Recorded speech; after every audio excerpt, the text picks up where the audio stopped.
Pyongyang, and then he wasn't. U.S. Secretary of State Mike Pompeo's trip was cancelled, announced on Twitter by President Trump.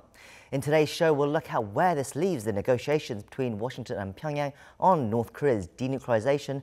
But first, let's get the latest news headlines with Devin Whiting at the News Center. Devin? Hi, Jang-ho. A second set of reunions were held over the past several days in North Korea for families from both sides separated by the Korean War. Those reunions wrapped up on Sunday with an emotional send-off. The families had been apart for almost 7 decades. Our Cha Sang-mi brings us some scenes from that event. The second round of inter-Korean family reunions began on Friday, with the participants from the south driven by bus to North Korea's Mount Kumgang resort.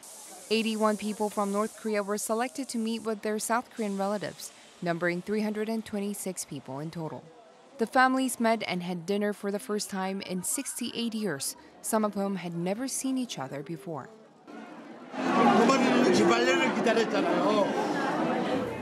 건강하셔서 괜찮아서 나는 꿈에도 생각 못했어요. 살아계시는 거는 꿈에도 못했어요. Cho Jung-gi burst into tears as he talked to his father.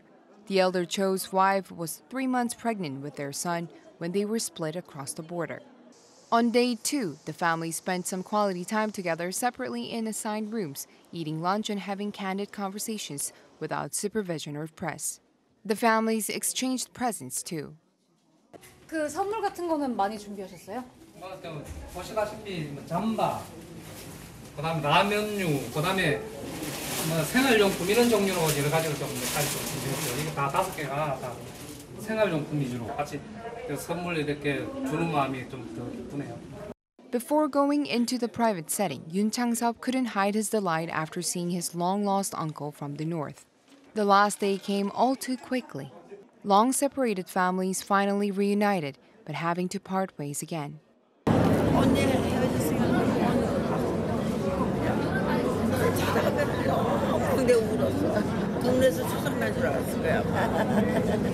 건강하게 오래 살면 다시 만날 날이 또 있지. 제발. The older sister promises they'll meet again in the future, knowing they probably won't. The participants say the 3 days they spent together, despite being under strict control, were amazing.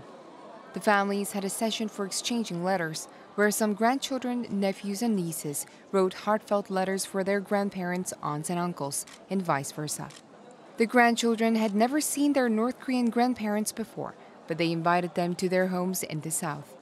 The venue for Sunday's farewell became a sea of tears, but it seemed they were happy deep down. The family said the 3 days flew by and they wanted to stop time so they wouldn't have to say goodbye. Just after lunch, though, the South Korean participants left Mount Kumgang, going home and heading back to their regular lives. Cha Sang-mi, Arirang News. Now, tens of thousands of families divided by the Korean War have yet to be selected for these reunions, but they might get another chance soon. According to the South Korean Red Cross, both sides have agreed that another round of reunions needs to be held this year. Park Hee-jun has more. The next round of inter-Korean family reunions could happen sooner than expected. Speaking to the press pool at the reunion center at Mount Kumgang, the president of the South Korean Red Cross, Park Kyung-seo, said Saturday that he and the North's number 2 official on reunification, Park Yong-il, agreed on the need to hold another round of reunions within the year. The relatives on both sides are getting older, and around 3,000 or 4,000 of them die each year. In less than 10 years, there could be almost no one left for the reunions, so the South Korean official said he considers this issue a top priority. Although the exact date has not been set, Park says he expects it to happen near the end of October before it gets too cold for the participants, who are almost all very elderly. He also said the reunion will be similar to this most recent session in terms of schedule and size. The two Koreas will decide on the details through working-level talks. The South Korean Red Cross chief also credited North Korea for its role in the latest round. It was the North's cooperation, he said, that allowed for the participants to enter the North without having to get off their buses and for them to have meals with their relatives without supervision. He also called the first set of reunions since the Panmunjom Declaration was signed during this year's Inter-Korean Summit a major success. 박희준, Arirang News, 속초. The South Korean economy has been facing a number of issues for a while now: high unemployment, sluggish job growth, and a widening wealth gap. On Monday, the country's top economic policymakers said they will do their best to tackle these problems and get the economy back on track. Kim Hae-sung reports. South Korea's finance chief says the government will do its utmost to resolve high unemployment and uneven income distribution in the country. At an economic-related ministers' meeting on Monday, Kim Dong-yeon said job data and unequal income distribution have worsened, and he vowed to swiftly implement policies announced in July and August to support the self-employed and those in the lower income classes. The policymakers also discussed measures to create jobs for people in their 50s and 60s and lowering toll fees on private highways. The minister's remarks came a day after Chang Ha-seong, the presidential chief of staff for policy, reaffirmed his commitment to keep pushing the administration's so-called income-led growth policy. Speaking to reporters on Sunday, Chang said recent dismal economic data, including slow job growth, is not a result of the administration's economic policies like the minimum wage hike, but a problem related to Korea's existing economic structure in which growth has not spurred higher wages or greater corporate investment. He added the previous policy of relying on exports and big conglomerates has failed to make life better for all Koreans. It's the first time in 7 months that Chang has called a press conference showing the Moon administration's commitment to accelerate its economic policies to raise household income and expand welfare for those in need. Kim Hae-sung, Arirang News. And in other news, tributes have been flooding in for the late U.S. Senator John McCain, who died over the weekend after losing his battle with brain cancer. Noah Adam has more. Former presidents and politicians have been leading the tributes for the longtime Republican. Ex-President Barack Obama, who beat McCain to the White House in 2008, issued a statement saying all should aspire to McCain's courage to put the greater good above our own. Obama added that despite their differences, they shared a, quote, fidelity to something higher. George W. Bush described him as a man of deep conviction and a patriot of the highest order. Jimmy Carter said Americans will be ever grateful for the Vietnam veteran's heroic military service and for his steadfast integrity as a member of the United States Senate. Fellow politicians and current President Donald Trump also expressed their condolences via social media. McCain was one of Trump's harshest critics throughout his campaign and presidency. Tributes also came in from world leaders including German Chancellor Angela Merkel, British Prime Minister Theresa May and French President Emmanuel Macron. Barack Obama and George W. Bush are expected to give eulogies at a funeral at Washington National Cathedral. McCain's family is reported to have said they do not want President Trump to attend.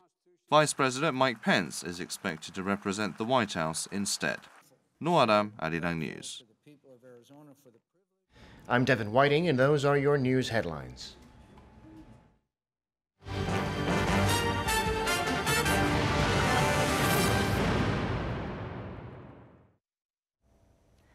Late last week, US President Donald Trump put the brakes on diplomacy with North Korea. Only a day after Secretary of State Mike Pompeo announced he would be visiting Pyongyang this week, Trump announced on Twitter the trip had been called off. It was a move that not only caught his own officials off guard, but also other players like South Korea and China. Are negotiations really at that much of a standstill, or is this another Trump after the deal negotiation tactic? We'll explore those questions with our expert guest in the studio right after this wrap-up of Trump's announcement by Hwang Oh-jun. The Twitter bomb dropped just a day after U.S. Secretary of State Mike Pompeo announced he was going to visit North Korea next week. President Trump tweeted on Friday local time that he asked Pompeo not to go to Pyongyang at this time due to the regime's insufficient progress on the issue of denuclearization. He also criticized China for hampering the process in reference of the ongoing tariff war between Washington and Beijing. However, President Trump still sent his regards to Kim Jong-un, ending his tweet by saying he looks forward to seeing him soon. Pompeo's visit would have been his fourth to North Korea. The cancellation of Pompeo's trip comes amid rising skepticism on whether the North Korean leader is serious about his commitment to dismantle the regime's nuclear and missile programs. Since the North Korea-US summit in June, Pyongyang has taken visual steps such as demolishing its only known nuclear test site and its missile engine testing site. However, experts say they are hard to verify without outside inspection. Moreover, the International Atomic Energy Agency published a report this week expressing its, quote, grave concern over North Korea's continued activities at the Yongbyon nuclear site. Some observers are saying this is another tactic by the Trump administration to put more pressure on North Korea. In fact, this isn't the first time Trump has scrapped a scheduled meeting with Pyongyang. He called off his Singapore summit with Kim in May before hastily rearranging it. Hwang Ho-jun, Arirang News. Now, to try and help break down the implications of this latest development, we have with us Dr. Bong Young-sik from the Yonsei Institute for North Korean Studies. Thank you for taking the time to come in today, Professor. Very good to be back here. Now, President Trump called off Pompeo's visit to Pyongyang one day after Pompeo himself announced he was going. He said there was not enough sufficient progress being made on North Korea's denuclearization. What's interesting is this is pretty much one of the first times that President Trump has admitted that things aren't going well with North Korea. Previously, he's always said things are great, he has a good relationship with Kim. Is this a bad sign, or is this just another kind of Trump negotiation tactic, like when he called off the summit meeting with Kim previously, as that report just mentioned there? I would just weigh on your second opinion that it's being President Trump being President Trump in the negotiation with North Korea for denuclearization of North Korea.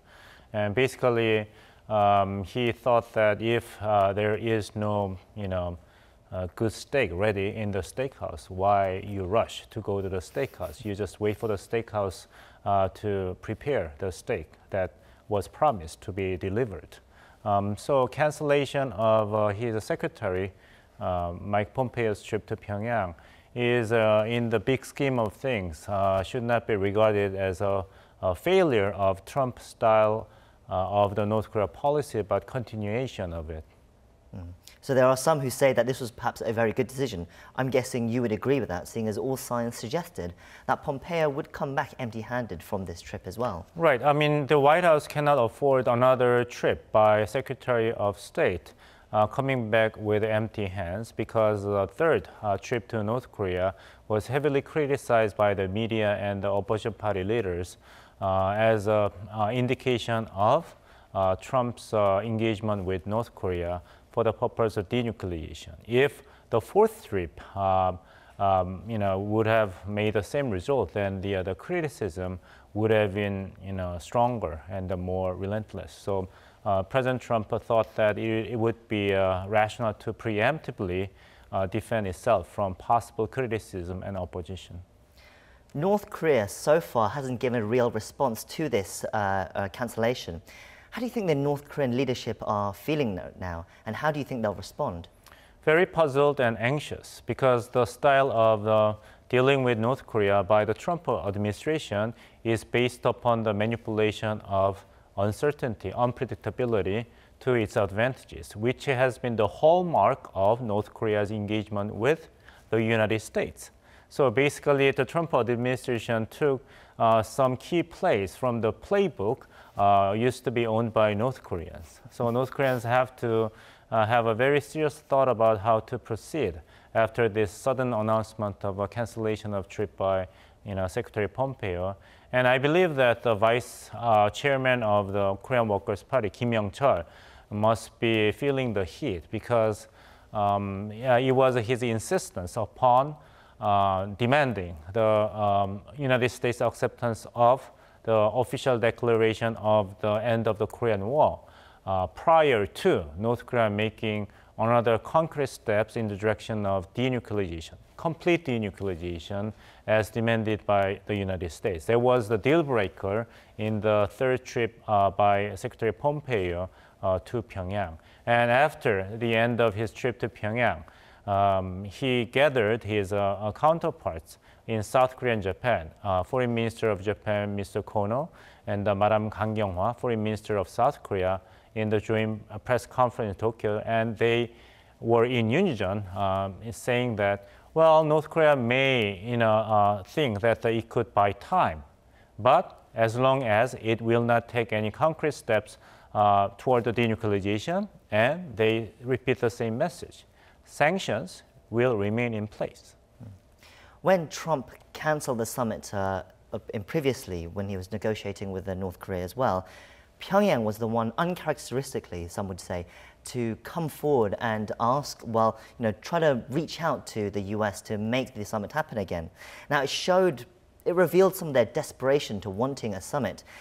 Do you think this is now in a similar situation where North Korea now have the ball back and they have to reach out to the US to try and push things forward? Are they in that much of a desperate situation, do you think?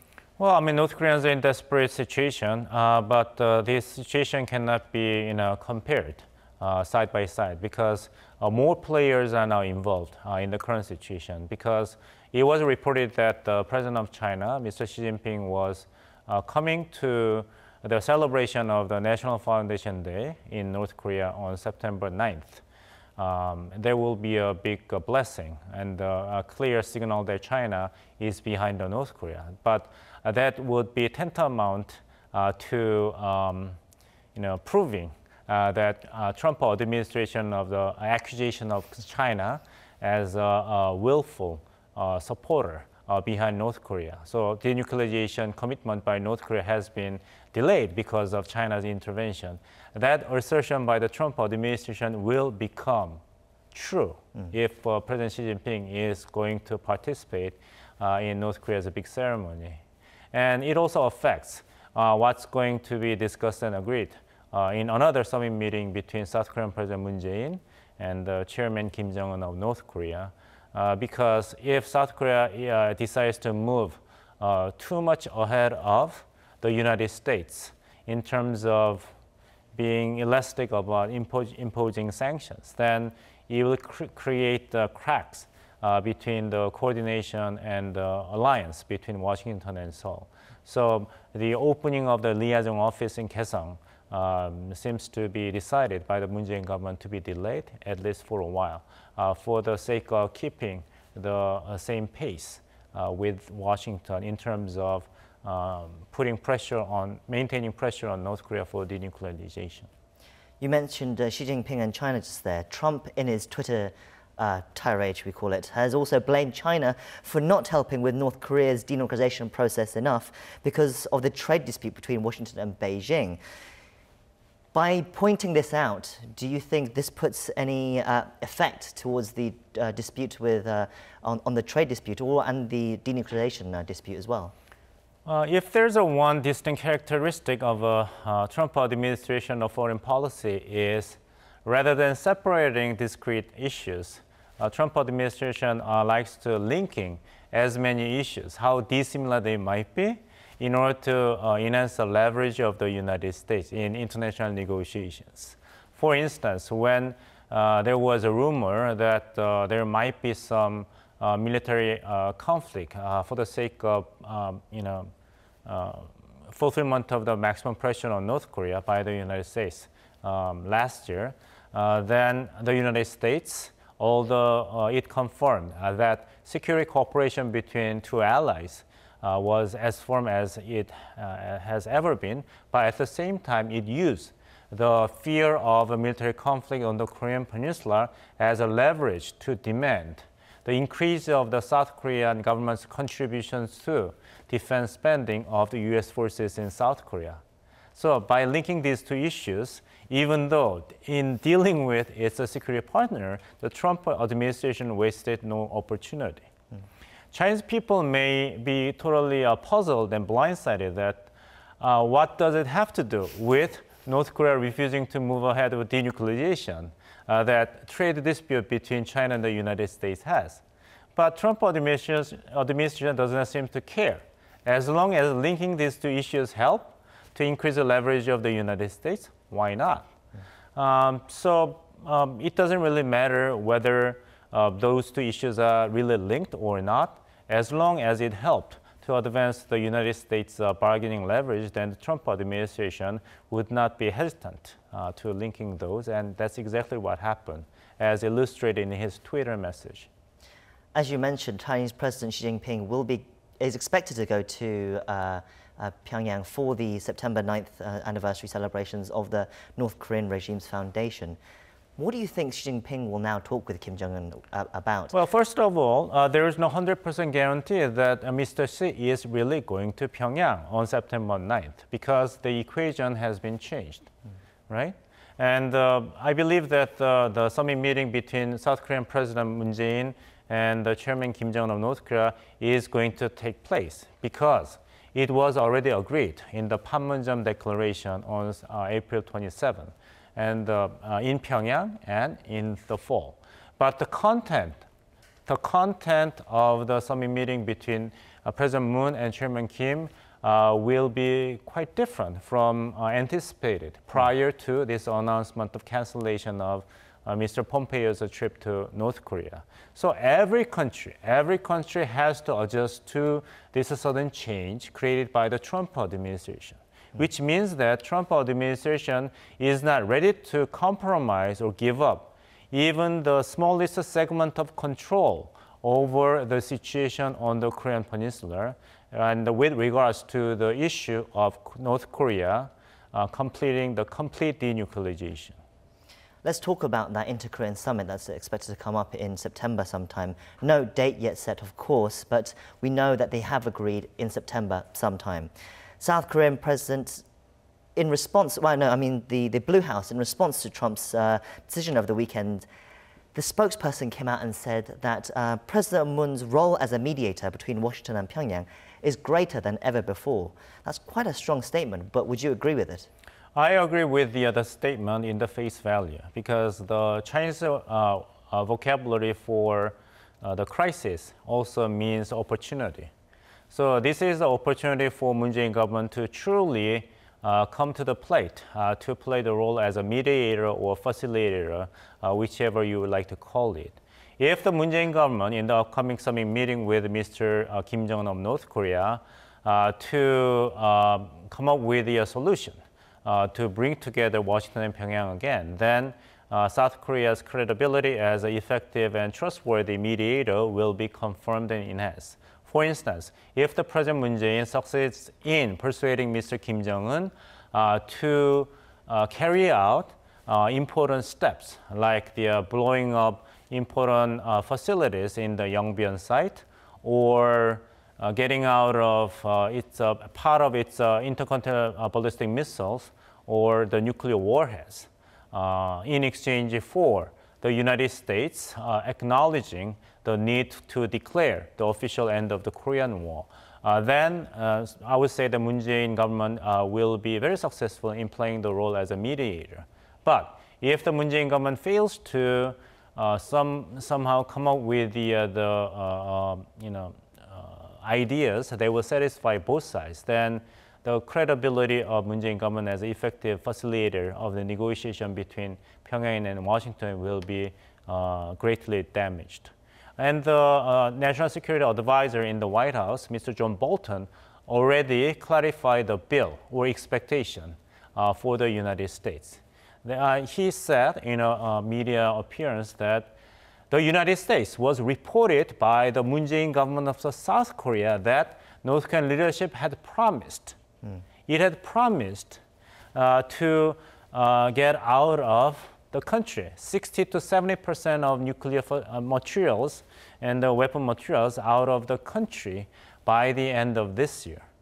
We heard that from South Korean government that Kim Jong-un confirmed this. He made a promise at the Panmunjom summit meeting in April. So now the pressure is not only North Korean leadership, but also South Korean government who, according to Washington's view, actually vouched North Korea for this. Very briefly before we go, Trump also said Pompeo is looking forward to going to Pyongyang in the near future, most likely after the trading relationship with China is resolved. Now, that leaves the door open for Pompeo to visit in the future, but the trading relationship between China doesn't really seem to be settled anytime soon. Does that put all negotiations with North Korea on hold, or do you think the Trump administration is far more flexible than that? Well, I believe there's another message in this saying that it basically demands the Xi Jinping government of China succumb to the pressure from the United States when it comes to the trade dispute. Otherwise, the United States will make it harder and harder for China and North Korea for the denuclearization issue. Okay, thank you. That's what we have time for. Thank you for coming in and sharing us your insights as always. You're welcome. Now, that's where we'll wrap things up. I'll be back same time tomorrow. And in the meantime, stay tuned to Arirang for our later newscast for the latest updates from Korea and around the world. Thank you for watching and hope you can join us next time. Goodbye.